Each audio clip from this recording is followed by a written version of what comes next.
table the collection of rows and columns. فراد متوجه شو. The collection of rows and columns is called table. رسم بزنیم نوشته کنه. table چی مانا؟ The collection مانا مجموعه. collection of rows and columns. rows و column چی را میگه؟ وقتی که ما تیبل جور میکنیم سعی از اینجا جور میشه، از چند طریقه جور میشه. یک طریقه چینی است که اینجا باید خانه را انتخاب کنیم.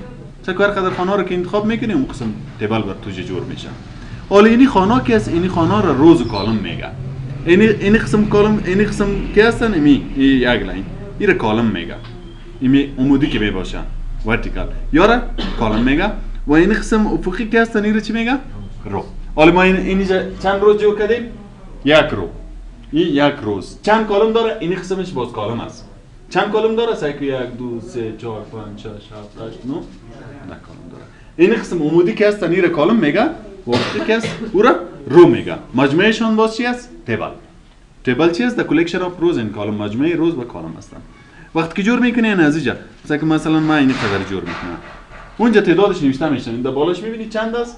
4 ضرب 5. چی مانا؟ که 4 رو هستن و 5 کالم هستن. 4 کالم هستن و 5 رو هستن. هر قدر که زیاد میکنه جو برات نوشته میکنه. مثلا این قدر کلیک میکنم میاد جور میشه. حالا مثلا اینجا نوشته میکنم نیم ورد اکسل اکسس، اینجا مثلا توتالش نوشته میکنم. یک ریزلت از شاگردان جور میکنیم که مثلا اینی نفر این نمره گرفته، این نمره گرفته، اینی را چی میگه؟ تیبل میگه که مجموعه روز و کالم. حالا اینجا چند کالم است؟ سعی یک کالم اینی لاین ها رو حساب نمیکنن. این کالم نیست. اینی مکمل خانه کالم است. اینی یک کالم، دو کالم، سه کالم، 4 کالم، 5 کالم. رو ما میرخم. اینی خانه رو مکمل حساب میکنیم. سعی چند رو هستن؟ 4 رو هستن. فهمیدین؟ مجموعهشون چی میشه؟ تیبل. تیبل که جور میکنه از مختلف طریقا جور میشه. یک طریقش خوینی است که اینجا میای اینی رو انتخاب میکنی. اینی تا آخرش چقدر است؟ 10 ضرب 8 یعنی 10 کالم است و 8 رو هستن. اگر میخواستی از اینکه اضافه تر تیبل باز جور کنی باز کجا میری؟ اینسرت تیبل. در هر جایی که کرسر ماندی اونجا جور میشه. مثلا این دفعه اینجا کرسر میمونم میایم برش میگم که اینسرت تیبل. تیبل جور کو. اینجا باز نمبر اف کالم و نمبر روز نوشته میکنی که چند کالم داشته باشه و چند رو داشته باشه. هر قدر که جور میکنه اینجا نوشته کو. باز اندازه ضرورت مثلا میگم که چند کالم باشه؟ 3 کالم باشه. رو چند رو باشه؟ مثلا میگم 5 رو داشته باشه. اوکی میکنی؟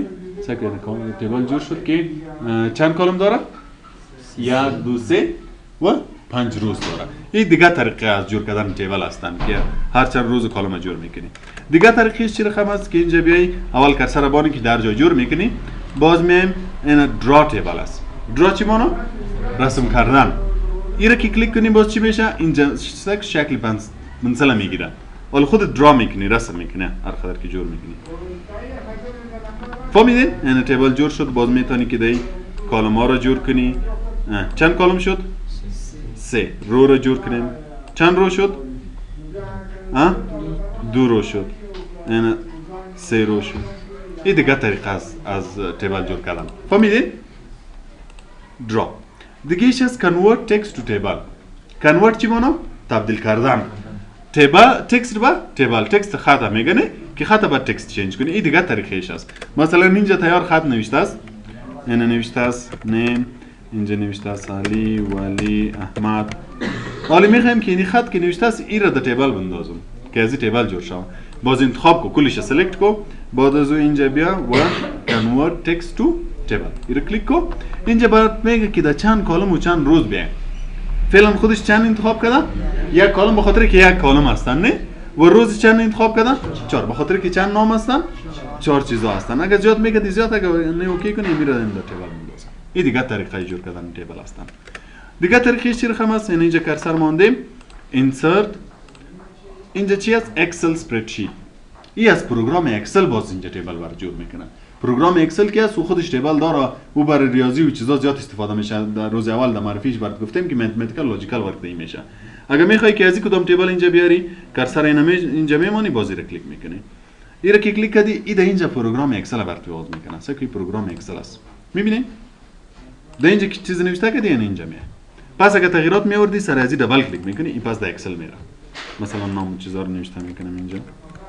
نیم مثلا علی و احمد. وقتی که بیرون از این کلیک کردی ایده کجا میه؟ دور. پس تغییرات میوردی باز دبل کلیک میکنی باز در اکسل میره. فهمیدین؟ این دیگه طریقه جور کردن از تیبل هستن. باز اینجا کرسر ماندیم اینجا کویک تیبل است. این باز دیگه طریقه جور کردن تیبل هستن. اینجا تیار تیبل های جور شدگی دیزاین هایشان هستن. میبینین؟ هر یکی که میخوای فقط امور کلیک کو همینجا بر جور میشه. تغییر میآوردی هر چیزی که تغییر میکردی تغییر میکرد. این جور کردن تیبل شدن. فهمیدین؟ تیبل چی رو میگه؟ collection of rows and column. که این قسمش کالم است و این قسمش روز است و از این طریقا جور میشه. یک خانهش کی است؟ این یک خانه را با سل میگه. چی میگه یک خانه را؟ سل. S E C E double L. یک خانه را سل میگه. همیشه این نام‌ها همیشه باید در ذهنتون باشه. که این قسم کی هستن؟ کالم هستن. این قسم رو هستن و یک خانه چی است؟ سل. با همین نام‌ها همیشه باید یادتان باشه. صحیح فراد؟ سو باز پرسان میکنم نام‌هایشون. خب وقتی که تیبل انتخاب میکنی مثلا ما در این تیبل کلیک میکنیم سعی کنیم آخر یک دو منیو اضافه میشه یک به نام دیزاین یک به نام لیاوت. چی وقتی که در تیبل کرسر باشه اگر در تیبل کرسر نباشه بیرون باشه سعی کو هستن ولی گم شدن پس کلیک کو پس پیدا میشه پس کلیک کنی پس گم میشه. این منیو چی هستن؟ این منیو صرف و صرف به خاطر تیبل هستن. اگر میخواستی که در تیبل تغییرات بیاری بازی منیو میه. وقتی که کرسر بیرون از تیبل باشه خب به این معنی که در تیبل تغییرات آوردن نمیتونی و گم میشه. مثلا ما در این تیبل تغییرات میارم. اینجا کرسر ماندم این دو تا منیو آمدن. اول میرم در منیو لیاوت. لیاوت چی معنی؟ شکل خاورا و چیزا. حالا اگه میخوای که در شکل خاورا و چیزای تیبل تغییر بیاری در اینجا اول چی هستن؟ سلکت است. مثلا ما در تیبل کلیک کردیم اینجا میایم سلکت کلیک میکنیم. در سلکت چی است اول؟ سلکت سل گفتم که چی معنی؟ یک خانه. اگه میخوای که یک خانه سلکت شه کلیک کنیم یک خانه سلکت کنیم. حالا هر تغییری که میاری دیم یک خانه میاد. مثلا دیلیت میکنی مثلا رنگ برش میدی مثلا بولد ایتالیک و سایز چیزای شکل میکنی دیم یک خانه میشه. باز کلیک میکنیم بعد از اینجا سلکت کالم. چی معنی؟ که یک کالم برام سلکت کنم. سه کالم یک کالم سلکت شد. حالا هر تغییراتی که میارم دیم یک کالم میاد. مثلا در هوم منیو اینجا ما رنگ خواندیم نه رنگ از یک کالم چنج کردم. یا مثلا اینجا کرسر میمونم باز میایم در لیاوت منیو دامی آخر باز برش میگم که سلکت رو تا که یک رو سلکت شود. حالا هر تغییر که میاری در کجا میه؟ دیم یک رو میه. مثلا در هوم منیو باز میایم رنگ برش میتم سایزش هم کلان میکنم بولد ایتالیک کمی سایزش هم کلان میکنیم الاینمنتش هم سنتر میکنم تا که چیز شو تیبل خوب منظم معلوم شه. فهمیدی؟ باز اینجا کرسر میمونیم باز میایم در لیاوت. این دفعه در سلکت چی داریم؟ سلکت تیبل که مکمل تیبل سلکت کو. حالا کل تیبل سلکت شد هر تغییری که میاری در کل تیبل میاد. فهمیدی اینی را؟ بعد از اون ویو گرید لاینز. ویو گرید لاینز چی کار میکنن؟ گرید لاینز کی هست؟ این کل لاین ها را باز گرید لاین میگه. این کل لاین ها را چی میگه؟ گرید لاینز میگه. لاین ها را گرید لاینز میگه. وقتی که تیبل ما پرینت میکنم سعی کنم پرینت پریویو میم تیبل پرینت میشه نمیشه؟ پرینت میشه نه؟ حالا اگه ما میخوایم که این تیبل پرینت نشه موجود باشه تا که ما خط و چیزا رو نوشته میکنیم همین قسم منظم نوشته شود ولی پرینت نشود. فقط موجود باشه تا که ما ریزالت نوشته میکنیم به همین ترتیب منظم نوشته کنیم خوب پرینت نشود. باز چی کار میکنین؟ در لیاوت برش میگم که سلکت تیبل کل تیبل برام سلکت کو. سلکت شد یا آسان میرخم است که دمی آخرش کرسر بان خود سلکت کو. مثل که خط سلکت میکردی تیبل هم همین قسم سلکت میشه. یک رو را سلکت میکنی هم همین قسم. یک کالم سلکت میکنی هم همین قسم. کل تیبل اینو ما سلکت میکنم. کل تیبل که سلکت کردی اینجا ما در هوم منیو در هوم هم داریم در دیزاین هم داریم خود چون در هوم خواندیم در هوم میایم سعی کنیم اینجا ایرا خوانده بدیم نه به خاطر پاراگراف ایرا خوانده بدیم که یک پاراگراف لاین میتی باردر میتی نه این به خاطر تیبل هم کار میکنه.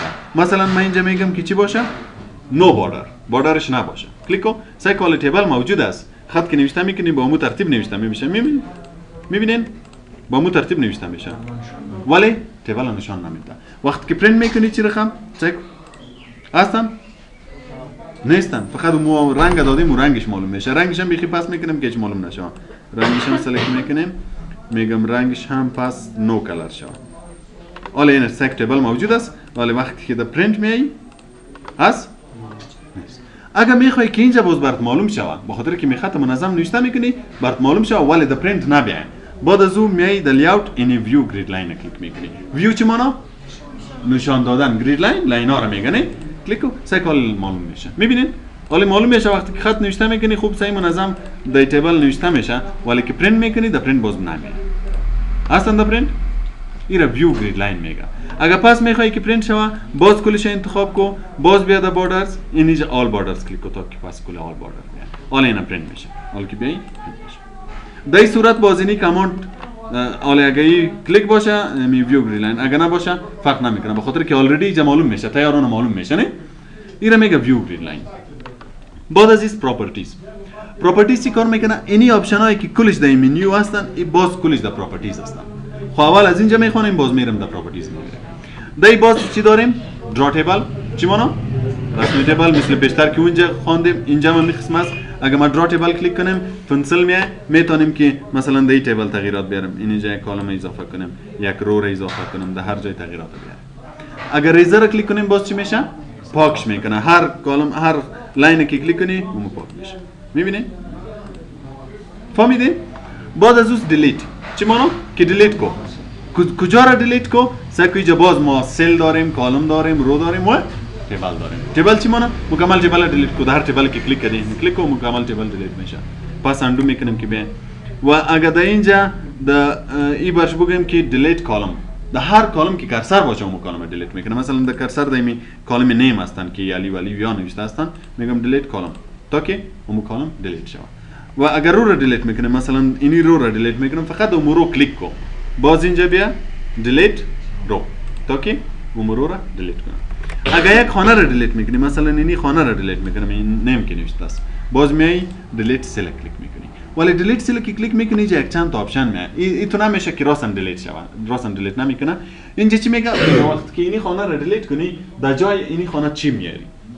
اینجا سک چی نوشته است؟ شیفت سل لفت. یعنی سل لفت که است، اینی سل که است طرف لفت شیفتش کو. شیفت مانو انتقالش بده. اینی خانه را این طرف انتقال بده. حالا اگه اینی را کلیک کنیم اوکی کنیم، سعی کنیم دیلیت شد، یا کلش چی شد؟ یک خانه این طرف آمدن. و اگه اینجا در دیلیت برش بگویی که دیلیت سل و شیفت سل اپ بگویی، باز اینیا کلش یک خانه بالا میره و او دیلیت میشه. اوکی کو؟ سعی کن والی بالا رفتن و دیلیت شد. و اگر در اینجا در دیلیت سل و انتایر رو کلیک کنی، باز مکار پیشترنگی را میکنه، مکمل رو را دیلیت میکنه، هر رو که کرسر باشه.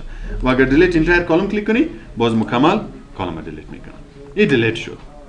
بعد از اون insert above, insert below, insert left, insert right. یا چی کار میکنه؟ یا یک کالم رو را اضافه میکنه. مثلا اینی تیبل تو جور کردی، اینجا نامه را نوشته کردی، اینجا احمد شد و جوالی شد، اینجا خان شد. حالا میگه که یک دو شاگرد دیگه هم اضافه میکنیم در این نوشته میکنم. فعلا برش خانه نیست نه؟ چی میکنی؟ من میگم که اینجا دوالی که کرسر ماندیم، اینجا یک خانه اضافه شود. چی اضافه شود؟ رو اضافه شود تا که یک نام دیگه نوشته میکنم. مثلا یک نامی که نوشته میکنی احمد است، اینجا نمره وردش نوشته میکنی، اینجا اکسل، اینجا توتال. باید یک رو اضافه کنی که با یک نفر مکمل چیزا.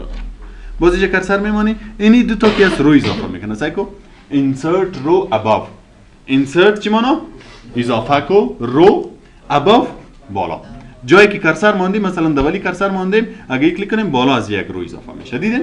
حالا میتونین که یک نام دیگر نوشته کنین. متوجه باش. کجا صبح باز پرسان کنیم باز یاد نمیشه.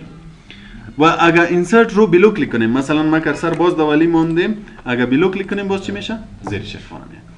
اگر میخواستی که یک کالم اضافه کنیم، مکمل یک کالم، مثلا این شاگردا که از 4 پروگرام امتحان داده، از ویندوز امتحان داده. حالا ویندوز چه کجا نوشته میکنیم؟ مثلا ما میگم کجا نوشته میکنیم؟ فالوی ورد. اینجا کرسر ماندیم، کدام طرفش؟ لفت یا رایت. اگر لفت کلیک میکنی این طرف کالم اضافه میشه، اگر رایت کلیک میکنی اون طرف اضافه میشه. ما میگم لفت، سک این طرفش کالم اضافه شد. و اگر بگویم رایت باز اون طرف اضافه میشه. فهمیدین؟ دیگه ایش که است مرج، سیلز مرج. سیلز خانه را میگه نه؟ این را میخوانیم آسان است. مرج یک جای کردن میگه. مثلا میخوای که یک چند خانه یک جای شه، باز که اینجا یک رو اضافه کنیم، بالایش ابابش این یک رو اضافه شد. حالا میخوایم که اینی رو کلش یک خانه واری معلوم شه تا که عنوان ایمیتیبل نوشته کنیم. باز چیکو هر چند خانه رو که انتخاب کردیم، مثلا کلش انتخاب میکنیم، وقتی که مرج کلیک کنی از یک خانه جور میشه. سعی چند خانه شد؟ یک. اگه این یار انتخاب کنم، اینجا مرج کنم، از یک میشه. اگه یار انتخاب کنم، اینی خدر مرج کلیک کنیم، یک میشه. مرج چیکار میکنه؟ یک جای میکنه. هر چند خانه که انتخاب شود از این، مثلا یک جای شد، میتونم که اینجا عنوان نوشته کنم که استودنت ریزالت. فهمیدین؟ دیگه سپلیت سلز. سپلیت سل چیکار میکنه؟ یک خانه را تقسیم روز و کالم میکنه. مثلا در اینی خانه در این آخر یا در این خانه ما کرسر ماندیم، باش میگم سپلیت سلز. سپلیت سل این میگه که در اینی یک خانه چند کالم بر جور کنم و چند رو بر جور کنم. مثلا ما میگم 2 کالم 1 رو. اوکی کو؟ چه که می بر 2 کالم جور شد. 2 کالم شد یعنی و روش یک. این با سپلیت سل میگه. فهمیدین؟ سپلیت تیبل. سپلیت تیبل چی کار میکنه؟ تیبل را 2 حصه تقسیم میکنه. مثلا من اینجا در ولی کرسر میمانم و سپلیت تیبل را کلیک میکنم. چی شد؟ تیبل 2 تقسیم شد. حالا اگه من در مابینش انتر میزنم میشه جدا میشه. فهمیدین؟ پس اگه یک جای میکردین باز پس در مابینش کرسر بانین و بٹن دیلیت بزنین پس یک جای میشه. فهمیدین تا اینجا؟ بس است؟